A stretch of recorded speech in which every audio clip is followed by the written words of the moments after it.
Est-ce que tu as envie de développer tes épaules? Si la réponse est oui, alors reste sur cette vidéo parce que je vais te montrer un exercice ultra complet pour tes épaules. Bon, je te préviens, par contre, c'est un exercice où tu vas devoir laisser ton ego de côté. Donc si la barre olympique est trop lourde pour toi à 20 kg, je t'encourage à commencer avec ce genre de barre qui va être beaucoup moins lourd. Donc ça va te permettre de progresser, d'appréhender le mouvement correctement sans risquer de te blesser avec une charge qui potentiellement pourrait être trop lourde pour toi. On va venir régler la hauteur de ça. Ça va être très important parce que si c'est trop haut, tu vas galérer. Si c'est trop bas, tu vas galérer. Donc trouve la hauteur qui toi te convient pour te permettre de partir à ce niveau-là. Comme ça, tu as juste à te redresser un petit peu, tu déraques ta barre. Et là, tu vas être en position pour démarrer sans avoir utilisé trop d'énergie à galérer, à venir la chercher soit trop basse, soit justement trop haute. Concernant ton placement, je viens placer mes mains à une largeur un peu plus large que mes épaules. Donc en gros, tu vas avoir ton épaule, ton humérus, un angle droit et ça va être plus ou moins la bonne position pour venir prendre ta barre. Ensuite, d'un même mouvement, je vais venir passer mes coudes sous la barre en m'avançant. Donc, je passe sous la barre. Avec mon pied avant, je vais venir me redresser un tout petit peu pour déraquer ma barre.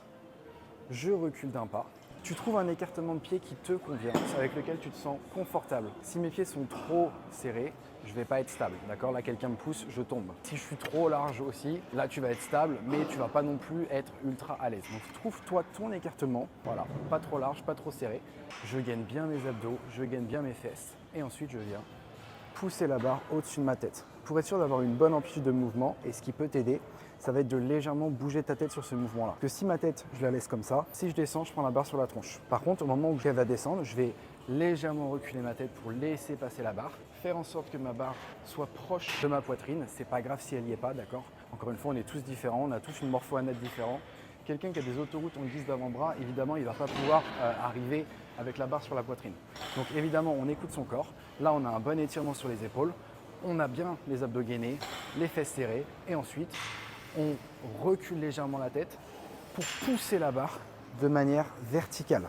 Concernant les coudes, tu vois qu'ils ne descendent pas non plus à 90 degrés. Encore une fois, sinon, je prends ma barre sur la tronche. Donc, ils vont légèrement partir vers l'avant pour descendre, ouvrir mes épaules, me permettre de descendre le plus bas possible. Et ensuite, je viens repousser en rentrant la tête. Je recule la tête, j'avance les coudes et je renvoie.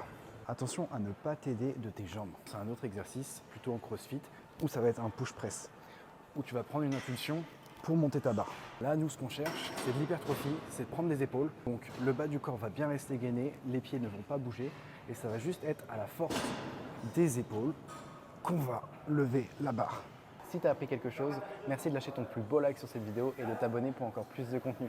Prends soin de toi.